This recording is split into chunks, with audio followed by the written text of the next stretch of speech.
It was nearly midnight at a Walmart tucked off the highway, the kind of store that never truly slept. The bright aisles stretched endlessly, humming with the constant buzz of fluorescent lights.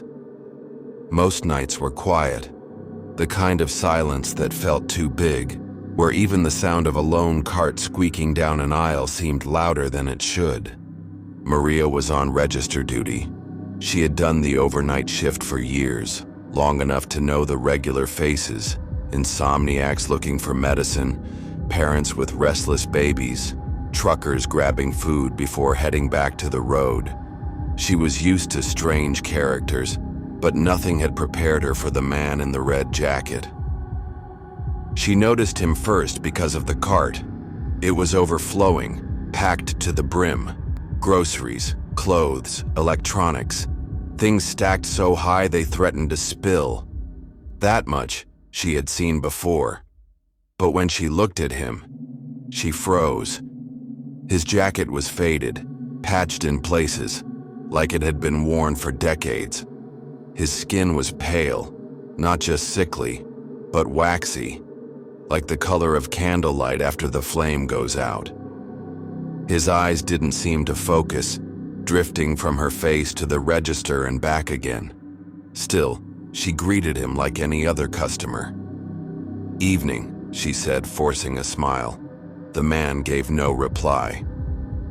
She scanned the first item, a box of cereal. The familiar beep echoed, but when she placed it on the bagging counter, it was gone. Maria blinked, checked the floor, the counter, even inside the empty bag. Nothing. She frowned, scanning the next item, a jug of milk. Beep. Gone. Her hands shook slightly. "Sir," she whispered, "are you—" But the man in the red jacket simply watched her, his lips twitching into the faintest smile.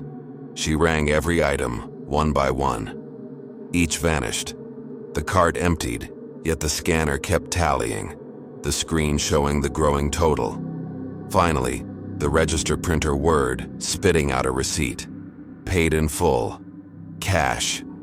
When she turned to hand it to him, he was gone. No footsteps, no doors swinging, just empty air. The receipt was warm in her hand.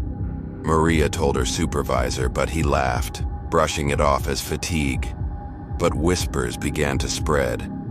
Other cashiers claimed to have seen him. The same pale man in the red jacket. The same vanishing groceries. Always at night, always silent, always leaving behind a perfect receipt.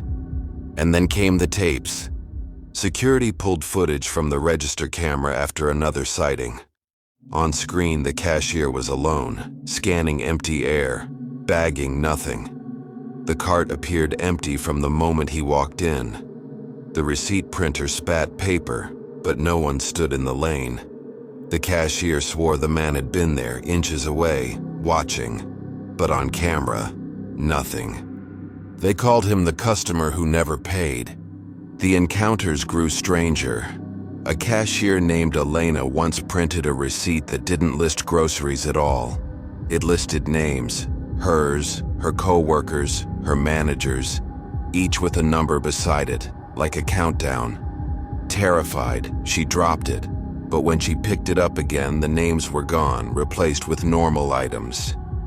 Another worker swore she stood behind the man in line when he checked out. She said she saw the groceries melt into the floor, dissolving like wax. When she screamed, the man turned and smiled at her, and she fainted. Customers began whispering too. A woman reported seeing a man in a red jacket standing outside the entrance, cart full of bags. But when she blinked, the bags were gone. Another claimed she saw him walking the aisles, always silent, never picking anything up, just pushing an already full cart. Managers tried to joke about it, but the atmosphere shifted. No one wanted to work the graveyard shift. The registers near the entrance flickered at night, screens glitching, numbers running backward. Sometimes receipts printed blank. Other times, they printed strings of gibberish that looked like symbols. Maria couldn't shake the memory of his eyes, hollow, knowing. One night, she was alone on her lane when the air grew cold, her breath visible in the artificial light. The lane light flickered, buzzing faintly. And then she saw him. The red jacket. The cart piled high. Her hands shook as she scanned the items. Each vanished as before, swallowed by the air. The cart emptied. The printer whirred. But this receipt wasn't like the others. This time it bore only one line, scrawled not in ink but in jagged handwriting across the paper itself. "You're next." Maria's vision blurred as panic surged. She looked up. His hollow eyes locked with hers, his faint smile stretching too wide, unnatural. And then he was gone. The cart, the man, everything. She screamed and her manager ran over. But all he found was Maria sobbing on the floor, clutching the slip of paper. When he took it from her, the receipt was blank. Maria never returned to Walmart, but her story didn't end there. Weeks later, she received a receipt in the mail. No return address. It listed only her name and a date. That date was the day she vanished. Her apartment was found locked from the inside, a Walmart bag sitting neatly on the counter. Empty. Today, employees still whisper about the man in the red jacket. New hires laugh until they see receipts print on their own, or hear footsteps in the empty aisles at night. Security tapes sometimes glitch, showing flickers of a figure standing at a register, blurred and pale. And sometimes, if you linger near the lanes after midnight, you might catch a glimpse of him, cart full, waiting.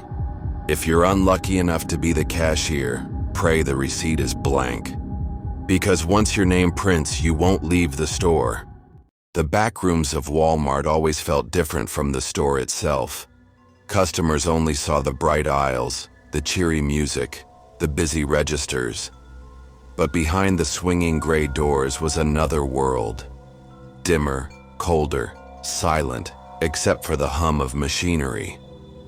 Narrow corridors ran like veins lined with pallets, forklifts, and doors that led into walk-in coolers and freezers. Jake had worked there long enough to know the routine. Count stock, rotate boxes, fill orders. He hated the freezers most of all. Not for the cold, but because of the way sound seemed to die the moment the door closed. No echoes, no hum of life, just a heavy stillness. He used to joke it felt like being buried alive. On that night, he was alone in the meat freezer. The others had taken the dairy and frozen produce, leaving him with the longest list. His breath clouded in front of him as he wheeled in the cart, the fluorescent light above flickering in sickly intervals. The steel door clanged shut behind him with its usual finality. He started counting. Boxes of chicken stacked like bricks, frozen beef slabs sealed in plastic. His pencil scratched against the clipboard. He worked quickly, eager to finish. But then, knock. It was faint from behind him. He turned slowly, his breath catching in the frigid air. The door loomed at the far end, its small glass window frosted over. Nothing. He waited. Silence. He turned back to his work. Knock, knock, knock. This time louder, deliberate. His chest tightened. He set down the clipboard, walked to the door, and pressed his gloved hand against it. "Hello," he whispered. His voice sounded small in the icy air. No reply. He yanked the handle. It moved freely. The door creaked open. The hallway outside was empty. He stood there, shivering, staring at the humming back room. He told himself it was pipes, or maybe his imagination. But when he stepped back inside, the door slammed shut with a force that made the shelves tremble. The handle didn't budge. Jake's heart pounded. He tugged again, harder. Nothing. He pulled until his gloves slipped, then pounded with his fists. The thick steel absorbed every strike.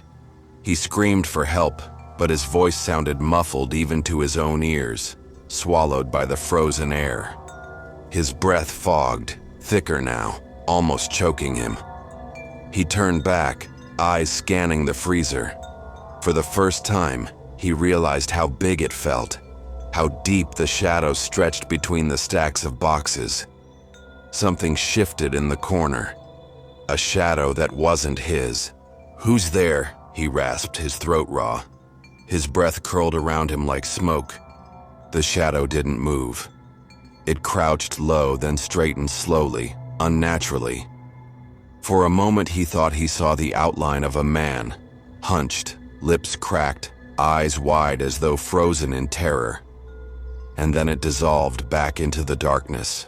Jake pressed himself against the door, clawing at the handle. His fingers ached, his nails splitting against the steel.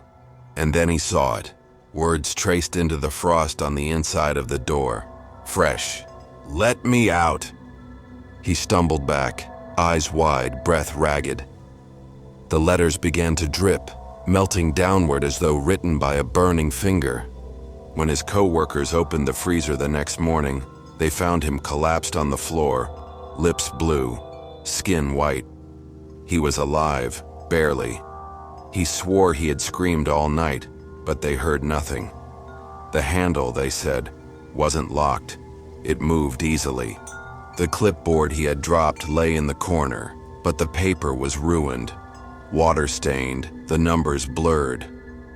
Across the page, in shaky, uneven strokes, someone had scratched the words over and over. "Let me out." Jake swore he never wrote it.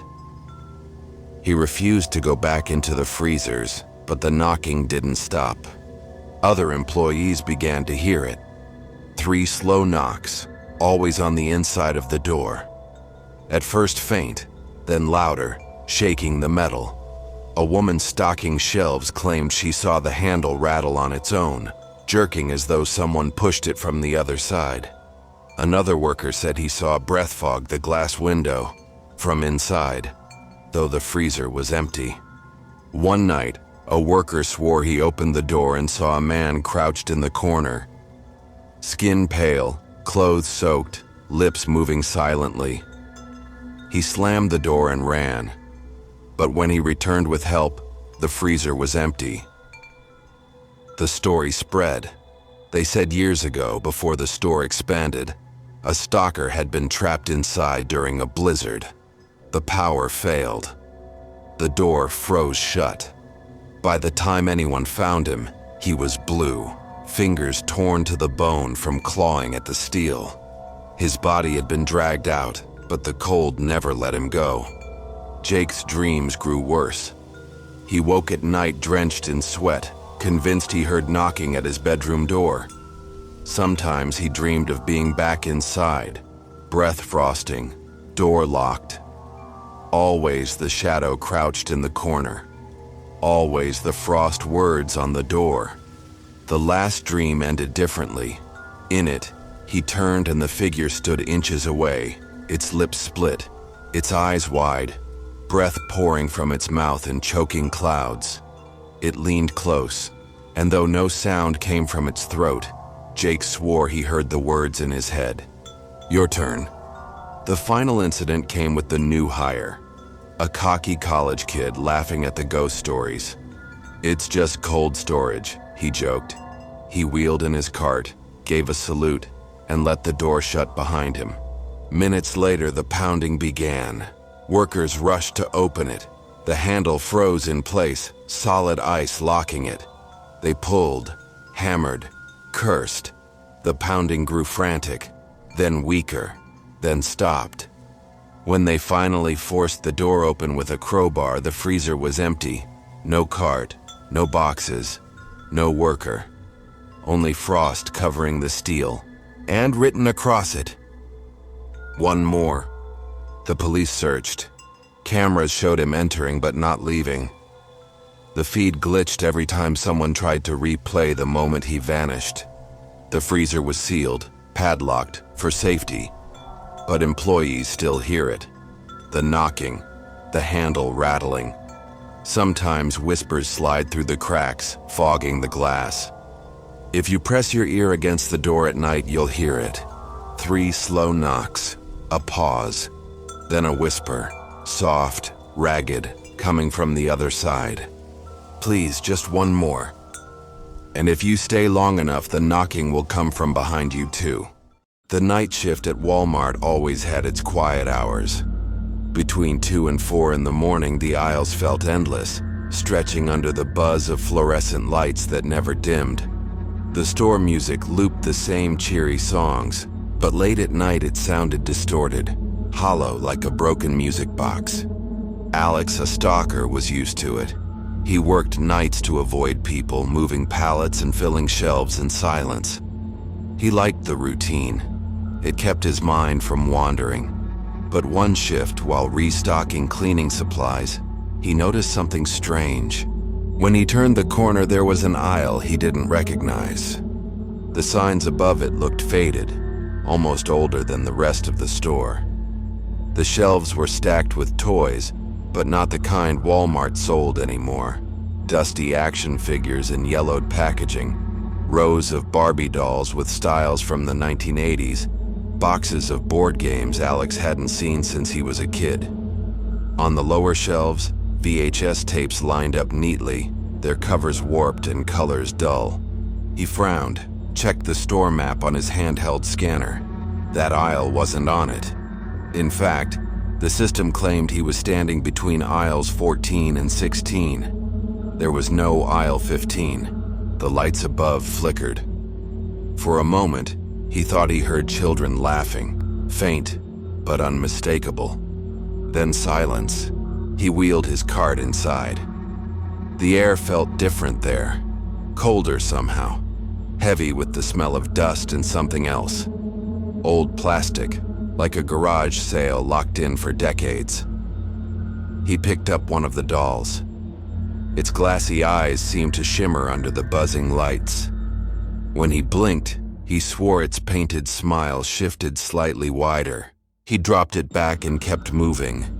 Halfway down, he noticed the end of the aisle seemed farther away than it should have been. No matter how many steps he took, the shelves stretched on, repeating rows of toys and tapes. The same board game box appeared again and again, the same doll, the same VHS cover. He turned back, heart pounding. The cart was gone. The lights above flickered again, plunging him into a dull red glow. Shadows stretched long and wrong across the floor, and then he heard it clearly this time, giggling, echoing from behind the shelves. "Hello?" he called, his voice cracking. The laughter stopped. He turned the corner, expecting to find kids playing a prank. Instead, the shelves were empty, every toy gone. Only rows of VHS tapes remained. He pulled one out, dust caking his fingers. There was no label, just black plastic. Against his better judgment, he carried it toward the end of the aisle. He turned the corner and then nearly screamed. The aisle didn't end, it looped.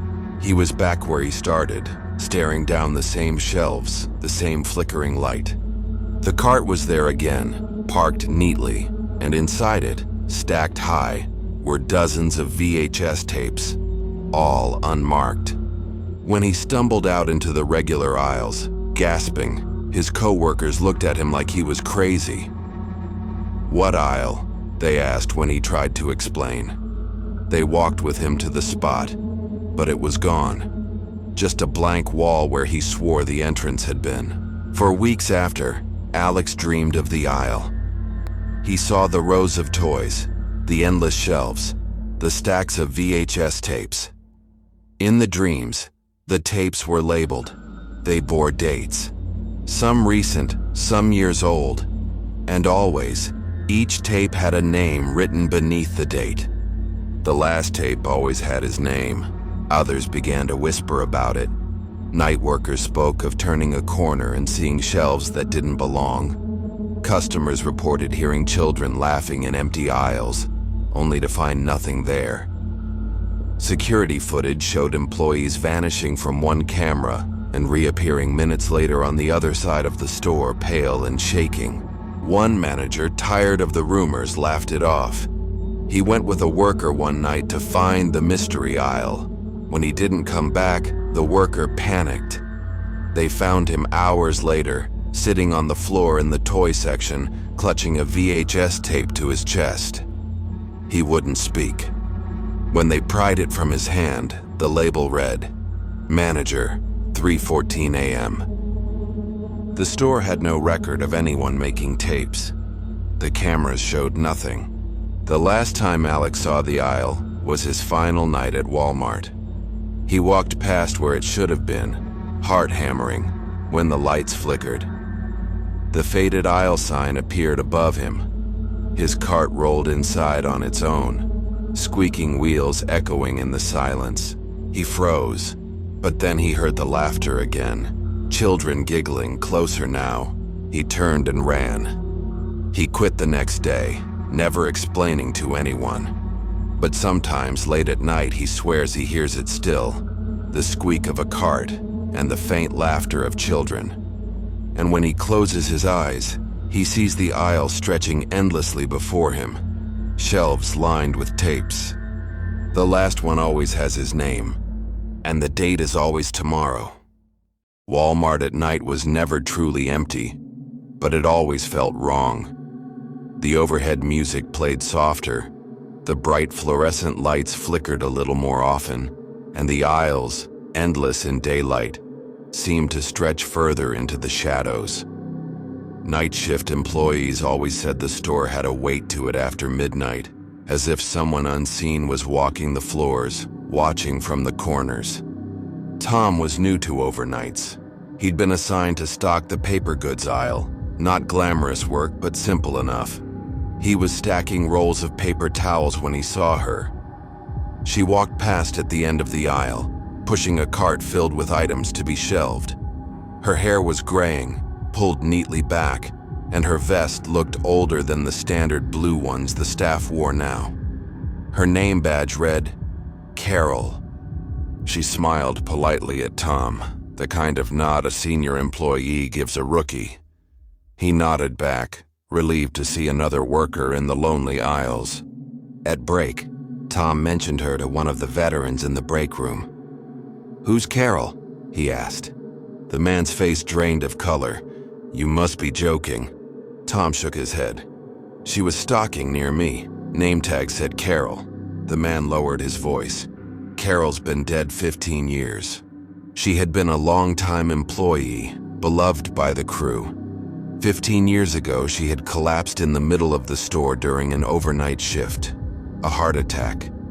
They tried to revive her, but by the time paramedics arrived, it was too late. The company held a memorial. Her vest and badge were retired, hung in the back room. Employees spoke of her dedication, how she never missed a shift, how she knew the store better than anyone." Tom laughed nervously, but the older man didn't.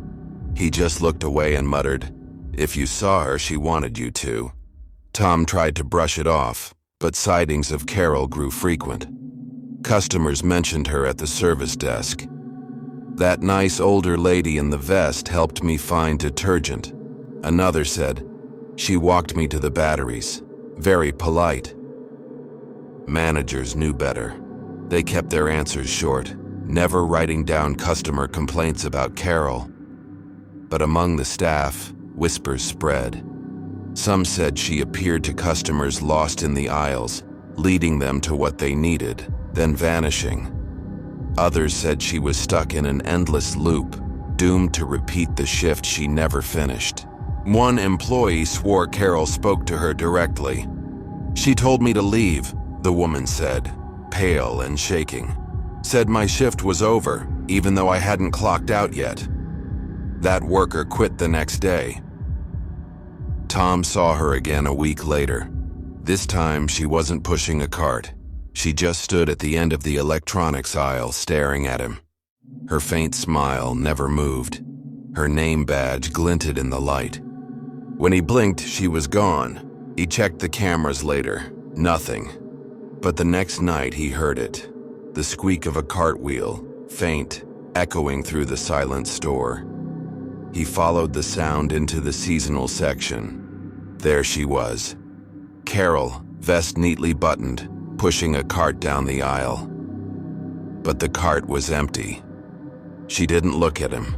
She didn't look at anything. Her eyes were glassy, unfocused, like someone sleepwalking. "Carol," he whispered. Her head snapped toward him, too fast, too sharp. Her smile widened, stretching unnaturally across her face. And then she was gone. After that, Tom couldn't sleep. He started asking questions, digging through old employee logs, trying to find records of Carol's death. The archives confirmed it. Her final shift, the ambulance report, the obituary. But buried in the notes, he found something else. Several employees had claimed to see her in the weeks after her death. Management brushed it off as grief, but the reports didn't stop. Every few years, a new hire would mention her, always describing the same graying hair, the same faint smile, the same older vest. Tom's obsession grew. He began staying past his shift, waiting for her. He stopped eating in the break room, choosing instead to wander the aisles alone. The others started avoiding him. "You're asking for it," one warned. "If she notices you too much, you won't last." But Tom didn't care. He needed to know. The last time anyone saw him, he was stalking near the frozen foods. Cameras showed him unloading boxes, his back to the lens. Then Carol appeared behind him, clear as day. She smiled, placed her hand on his shoulder. The feed glitched, lines of static tearing across the screen. When the picture returned, Tom was gone. Only the empty aisle remained. Later, employees found his vest neatly folded on the shelf. His badge lay on top, but when they picked it up, the name had changed. It no longer read Tom. It read Carol. Now the employees don't joke about her anymore.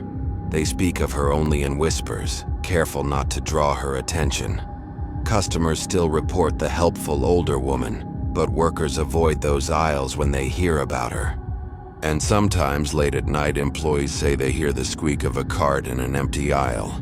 If you're unlucky enough to see her, don't speak. Don't look too closely. And if she smiles at you, don't smile back. Because if you do, you might not make it to the end of your shift. And when the cameras glitch, your badge might be the next one to change. Lane 6 had a reputation. Every Walmart has one. A spot employees whisper about. A place they don't linger. A machine that acts funny when no manager is listening. For this store, it was Register 6. The other lanes had been updated, fitted with newer screens and smoother drawers. Lane 6 always lagged behind.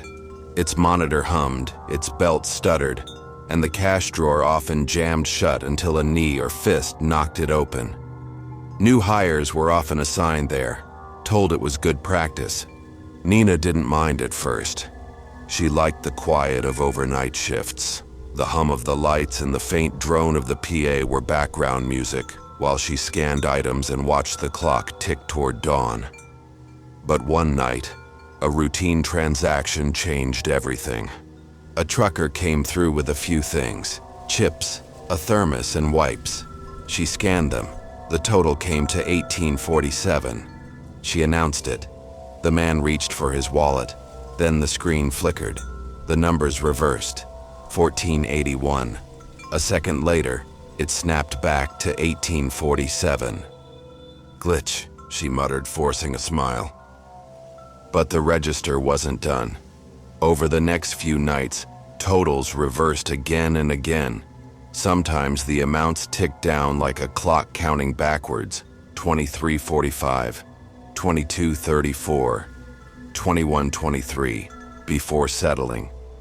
Every receipt had the wrong time on it: 3:17 a.m. no matter when the items were bought. The drawer was next. At first, it wouldn't open when it should. Then it began opening by itself, slamming hard enough to rattle the counter. Coins spilled onto the mat like the machine was spitting them out in disgust. One night, when the lane was empty, Nina heard the printer chirp. She rushed over. A single slip of paper curled into the tray. No items, no total, just one word, repeated all the way down the page. When Nina mentioned it to her co-workers, the older ones went pale. "You've heard about Lila, right?" one asked quietly. Nina shook her head. The story spilled out. Years earlier, Lane 6 was the scene of a robbery. A jittery man with a gun demanded the drawer. The cashier, Lila, did as trained, but the drawer jammed halfway. The robber panicked. A shot rang out. By the time paramedics arrived, it was too late. Since then, the register acted off. Management replaced parts, even swapped monitors, but the malfunctions always returned. Employees swore Lane 6 was stuck in that night, playing it over again and again. Nina didn't want to believe it until she saw him. It was around 3 a.m. when a man approached, quiet, hood pulled low. His items were strange: a candle, a rope, a pack of batteries, and a bag of ice. He said nothing, just watched her scan. The numbers on the screen flickered wildly. 1991, 1441, 1001, until it froze on 666. Her skin crawled. Then the drawer opened. Not toward her, but toward him. Inside were no bills, no coins, just a wad of old receipts, yellowed and curling. He picked them up, let them flutter back down like dry leaves. The printer screeched. A single slip spat out. Nina's hands shook as she read it. "We take back what was taken." The man smiled faintly and walked away, leaving everything behind. The bag of ice dripped into the drawer, steam rising as if the register swallowed it. The next day, Lane 6 was sealed with tape. A sign read, "Out of order." But employees noticed the lane light flickering at night, glowing faint blue. The screen turned on by itself, numbers scrolling backwards until nonsense filled the display.